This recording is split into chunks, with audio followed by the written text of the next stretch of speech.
Kamusta po muli mga katambay? Nagbabalik po muli ang inyong katambay, si Katambay Manong po, para po magkomento po sa inyo muli sa kaganapan po sa politika po sa ating bansa. Ang maliit po nating channel, syempre, Tambayang Makabayan, komento po na inyong lingkod. Ito po, komentuhan po natin mga katambay. Talagang alam po natin sa bagong Pilipinas, talagang magkakasama na po yata sila lahat para pabagsakin ang mga Duterte, lalong-lalo na ang ating Vice President Sara Duterte. Dahil mismo ang Vice President Sara Duterte ay alam niya na ang ginagawa sa kanya ng mga sinasabing namumulitika at merong demolition job di umano sa kanya mga katambay. Lalo na po siyempre sa pangunguna po ng Makabayang Black mga katambay. Alam naman po natin ang Makabayang Black ay talagang galit na galit po ito di umano sa mga Duterte dahil po ito sa sinasabi po ng mismo ng dating Pangulong Duterte at ng Vice President Sara Duterte na ang grupo po ng Makabayang Black ay sumusuporta po sa makakaliwang grupo. Kaya po hindi po nila ito tatantanan mga katambay dahil pag nakabalik pong muli ang isang Duterte sa Malacanang, malaki po ang magiging problema po ng mga ito mga katambay. Lalo po sa mga lumalaban po at nagpapahirap po sa ating bansa ang sinasabing mga kaliwang grupo. Ito po mga katambay, hindi po tinatantanan ng Makabayang Black, lalo po sa pangunguna po ng isang convicted na po mga katambay. Itong si Franz Castro mga katambay, convicted na po pero ayaw pa rin niya pong tantanan dahil naghahanap po talaga sila ng ground mga katambay. Komento po na inyong lingkod, ginagawa po talaga nila ito dahil ito po talaga yung gagamitin nila di umano para po ma-impeach ang Vice President mga katambay. Ano po yon? Yung walang kamatayan confidential fund ng 2022 mga katambay. Ito po, ginisa pa po, ginisa niya ang COA. Talagang pinipilit po ni convicted ng child abuse Franz Castro na mali ang COA at siya ang tama mga katambay. Ito po, pakinggan po natin ang ang pagtatanong niya po sa COA nung nakaraan lang po ito. Nung isang araw lang po ito mga katambay. Yung talagang binoljak po sila at talagang pinakita po ng Vice President kung anong klase po silang mga politiko mga katambay. Ito po, pakinggan po natin ang convicted na si Franz Castro mga katambay. Mabasa ng audit report. Confidential fund Attorney Camora. Who will answer? Attorney Camora. Attorney Camora, please reply. Mr. Chair, ang confidential fund audit po ay hindi regular audit. So iba po yung sinasabi ni Okay, so Sir paano po Tutay sa Tulay. confidential funds? Na nakasama din kasi siya doon sa GAA. Nakasama siya na ginasta doon sa taon na yon. So paano yung submission ng confidential funds? Every quarter. Tama po ba? Yes, So every quarter. So yung last quarter ng 2022, dapat na i-report, na i-submit na yung report by Wala pong timeline ang sa joint circular, Mr. Chair. So kaya pala nung Mr. Chair, nung tinatanong ko to at in-expose natin ito nang makabayan ito ng 2023 na budget ay wala pa doon yung hindi pa sila nakapag-submit ng report. Tama? Yes po, Mr. Chair. So 2022, August 2023, wala pa yung audit report. Ongoing na po nun yung audit pero wala pa po yung report. Okay, ongoing na rin yung report. Pero nakapag-submit na sila ng report. Time ng liquidation report, yes, Madam Yung Chair. liquidation. Okay. Thank you, Mr. Chair. So, Mr. Chair, hawak ko ngayon yung notice of disallowance at saka yung accomplishment report ng Office of the Vice President. So, nakikita natin dito yung mga items. Merong 5 items dito, Mr. Chair. Dito sa accomplishment report, utilization of confidential and intelligence funds, submitted by Gina Acosta, Special Disbursing Officer, and approved by Sara Z. Duterte, the Vice President. Pero ito po ay pinirmahan din, sinertify ni Gina Acosta as Special Disbursing Officer, certified purpose of cash advance duly accomplished by Sara Z. Duterte, Vice President, certified supporting documents complete and proper, Chief Accountant Julieta L. Villa del Rey. So para alam po ninyo saan yung pinanggagalingan ng aking Okay, so nakalagay po dito, Mr. Chair, nanggaling to sa Office of the President, period cover December 11 to December 31, 2022. So ang ibig sabihin niyan, 11 days yung utilization ng fund na 125. So nakalagay dito, total amount is 125 million. Okay, program, projects, activities per physical and financial plan, meron yung annex kung ano yung mga activities niyan. Nakalagay dito, safe implementation of OVP initiatives and confidence building. Okay? Nakalagay dito rin on second column, Mr. Chair, actual outcome and accomplishments. Surveillance and monitoring. Nakalagay dito, Mr. Chair, letter A, purchase of information, 14 million. Payment of reward, 10 million. Rental of other incidental expenses relative to the maintenance of the safe houses, 16 million. Letter D, purchase of supplies, 35 million. Letter E, provision of medical and food aid, 40 million. Letter F, payment of incentives or traveling relative to the confidential operations, 10 million. Conducted surveillance, Mr. Chair, 132 areas. Letter B, 100% implementation of activities without untoward security-related incidents. So, yung summary, amount of the period, December 21 to 31, 2022. Okay, isa-isahin natin, Mr. Chair. Dito sa notice of disallowance, based dito sa utilization, may binabanggit kasi dito, number 3, non-submission of the revised accomplishment report to the Office of the President, Senate President, Speaker of the House as required by item 5211 of the JC. So, yung tinutukoy natin, yung JC 2015-1. Okay, non-submission of revised accomplishment. Ito yung accomplishment report. So, ano pa yung hinahanap yung revised accomplishment report? Madam, Mr. Chair, hindi po yung accomplishment report ang hinahanap namin, kundi proof na they submitted this revised report dun sa 3 bodies po.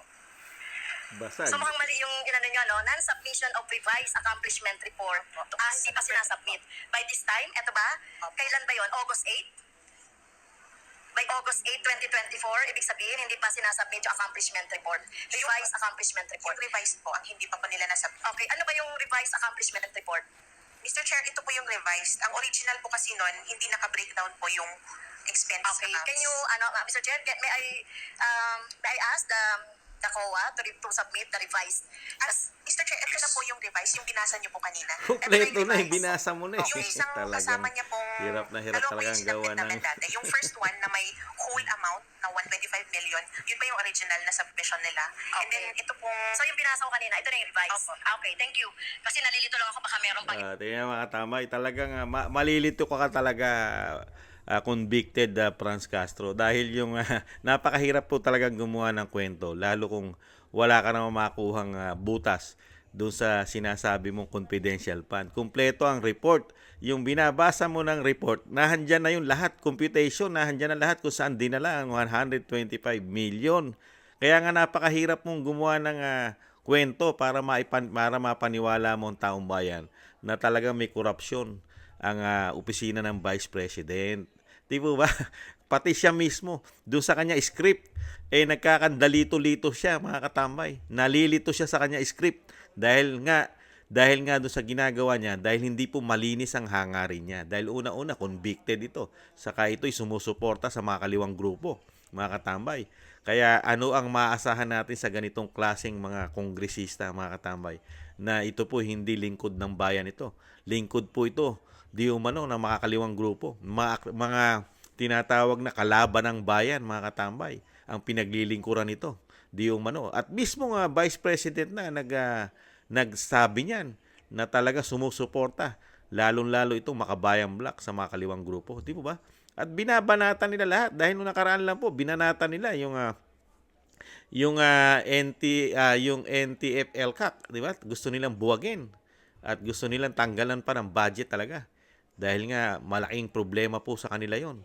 Dahil sila ang tatamaan nun, mga katambay. Sana nga dumating ang panahon makita po natin itong mga ito na inuusig ng batas, mga katambay. Inuusig ng batas.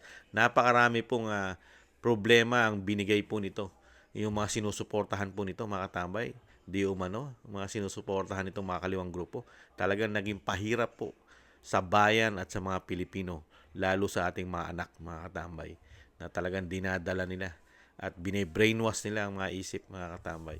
Kaya itong congressman na talagang convicted na ng child abuse at nananatili pa sa Kamara at talagang pinipilit dahil mismo, di ba? Mismo sa bibig niya, sinabi niya na naghahanap talaga sila ng grupo niya. Marami silang grupo sa ground na naghahanap kung paano po ma-impeach ang isang Vice President Sara Duterte. Para po magawa na nila lahat, di ba?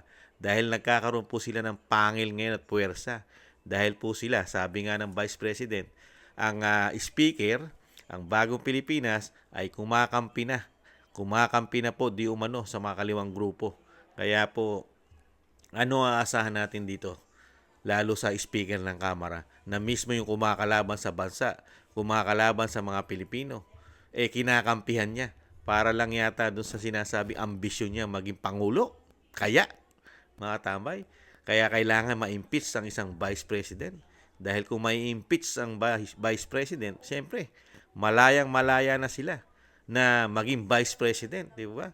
At po pwede rin nilang i-impeach ang Pangulo ng Pilipinas. Dahil pag na-impeach ang Pangulo at ang Vice President, sila ang magiging presidente. Hindi malayo yung mangyari. Di ba? Yan ang lakaran ng gobyerno. Pag nawala ang presidente at ang Vice President, dalawa lang po ang pwedeng maging Vice President at Presidente kung hindi ang Senate President at ang Speaker of the House. Sila lang din po. Di ba? Kaya dito po sa nakikita po natin na talagang na ang ginagawa po ng Makabayan Black, talagang wala na po itong kasaysay-saysay sa mga Pilipino. Basag na po ito. Wala na po kakwenta-kwenta ito. Hindi po ito papatulan ng mga Pilipino. Ang papatulan po dito, yung sinasabi ko nga lagi, ni Kamanong, yung mga nakikinabang at yung mga swapang sa kapangyarihang ayaw na nilang mawala. Kasi napakalaki ng pakinabang po Napakalaki ng pakinabang ng mga politiko. Komento na inyong likod. At mismo kida Vice President Sara Duterte, pumutok yan, sumabog yan. Kaya po hindi nila talaga bibitawan ng kapangyarihan nitong mga ito. Kahit po ang Makabayan Black sa pangunguna po ni Brosas, ni Raul Manuel, at lalong-lalo po itong convicted po ng child abuse na si Franz Castro, hindi nila pawawalan po sa kanilang mga sarili ang pwesto, lalo po sa Kamara. Dahil sa Kamara, may mina po ng ginto dyan. May mina po ng pera sa Kamara at sa Senado. Dahil sa natuklasan po natin na pinasabog ng ating Vice President Sara Duterte. Limpak-limpak po, bilyong-bilyon po, easy money. Easy money po ang nangyayari po dyan sa dalawang institusyon po yan. Institusyon na yan, easy money. Napakadali po nilang magpatong, magdagdag sa bawat ahensya ng gobyerno, mga katambay. Easy money.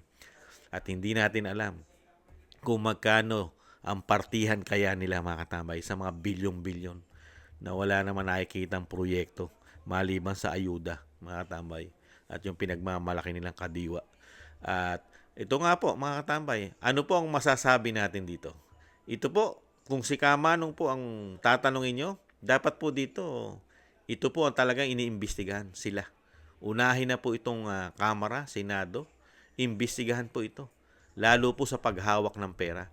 Napakahusay po nilang mga bato ng putik sa isang Vice President. Ano naman kaya ang tingin nila sa mga sarili nila? Malinis po ba ang kanilang pagmumuka? Wala po bang putik sa kanila? Napakalilinis po ba nila? Wala nga silang maipakita sa taong bayan kung paano sila humawak at gumastos at paano nila gastusin ang pondo ng bayan, pondo ng taxpayer. Nakikita ba natin, lalo itong grupo ng Makabayan Black, nagpapasa ba sila sa COA? Kikapal-kapal ng pagmumuka ng isang convicted na si Franz Castro ng child abuse, batuhan ng putik at sinasabing korupsyon, samantalang siya, never nating nabalitaan na nag-submit siya na kamukha ng ginagawa ng isang Vice President sa COA. Di ba? Wala siyang liquidation. Wala lahat. Yung MOE niya, wala, mga katambay. Wala. Sila lang ang gumagawa, mga katambay. Sila lang. Hindi katulad nung kay Vice President, kumpleto.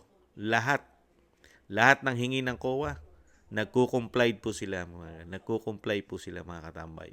Pero itong mga ito, nakala mo kililinis sa kabila ng natuklasan ni Vice President kung paano po sila mag-anomalya, paano sila gumawa bilyong-bilyong piso na ilalagay na pondo na hindi kasama sa ginagawang proposal budget ng isang ahensya katulad ng dating secretary na si Vice President Sara Duterte sa DepEd, di ba?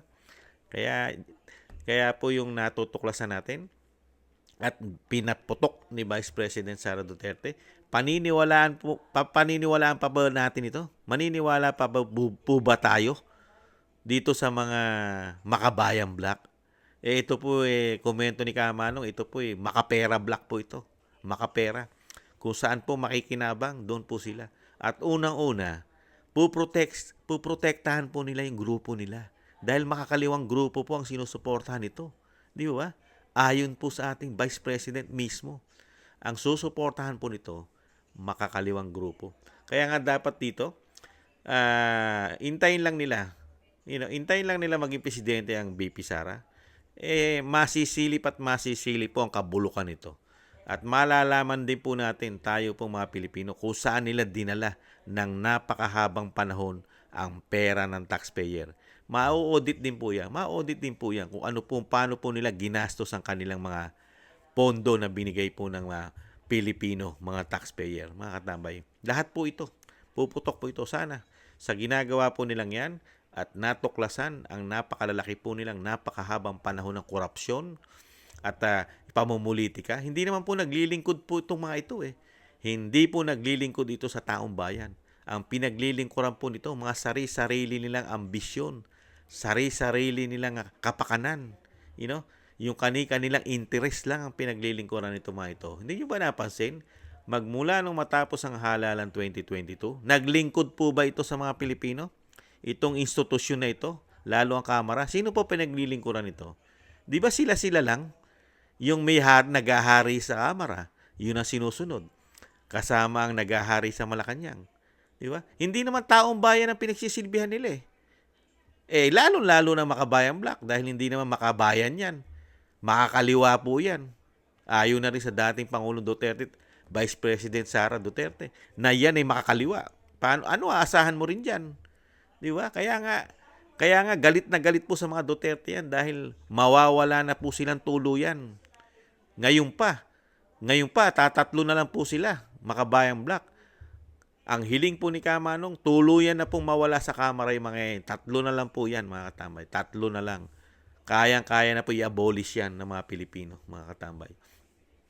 Kaya nga, ang sinasabi ni Kamanong, dahil nga bistado na sila lahat, nabisto na sila ng Vice President kung ano plano nila, na talagang gusto siyang isunod sa ginawa nila kay Erap, impeachment, ganun din doon kay Corona.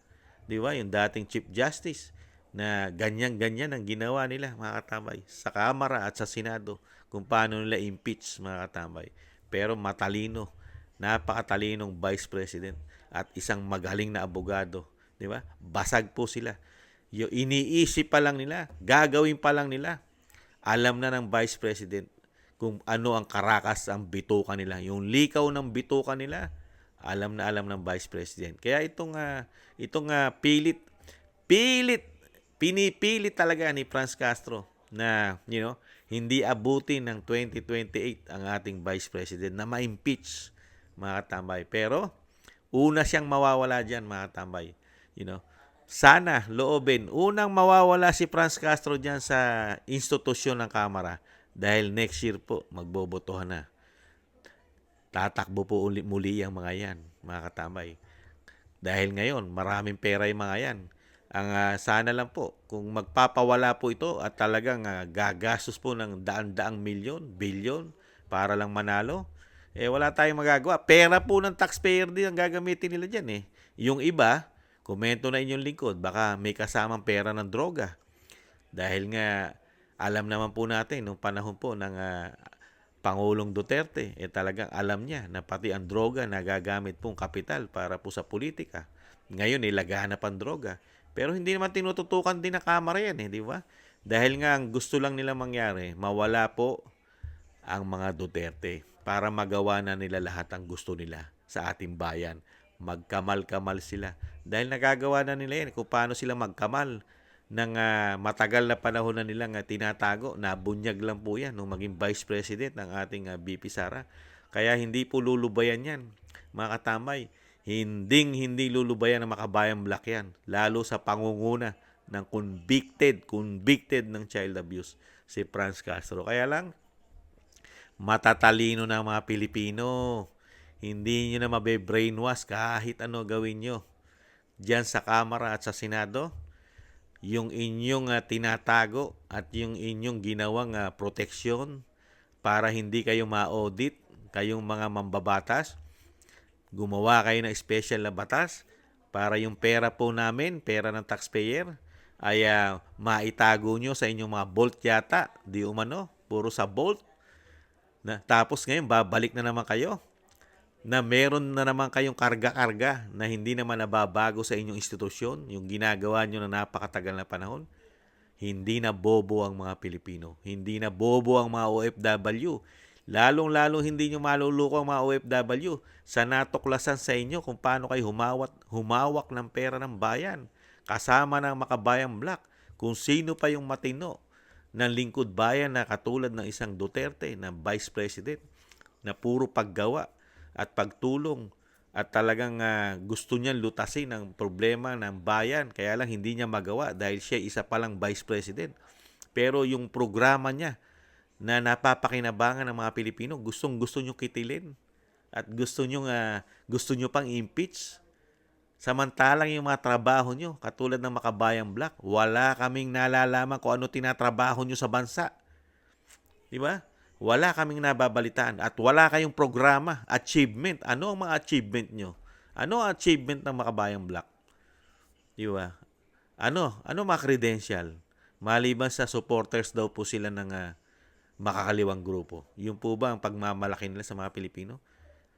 Yung lumaban sa gobyerno, pahirapan ng ating mga anak at patayin ng ating mga anak, lalo pag nakahawak na ng baril. Di ba?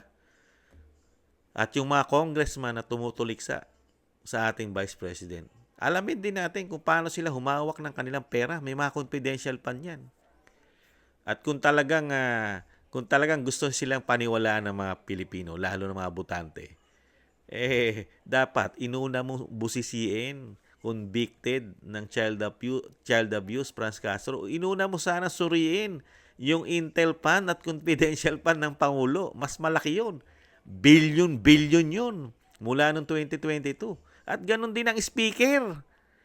Di ba? Kaya paano kayo paniniwalaan ng mga Pilipino katulad ni Kamano? Yung malalaking humawak ng confidential pan saka intel pan. Hindi nyo binubusisi. Hindi nyo iniimbestigahan sa COA.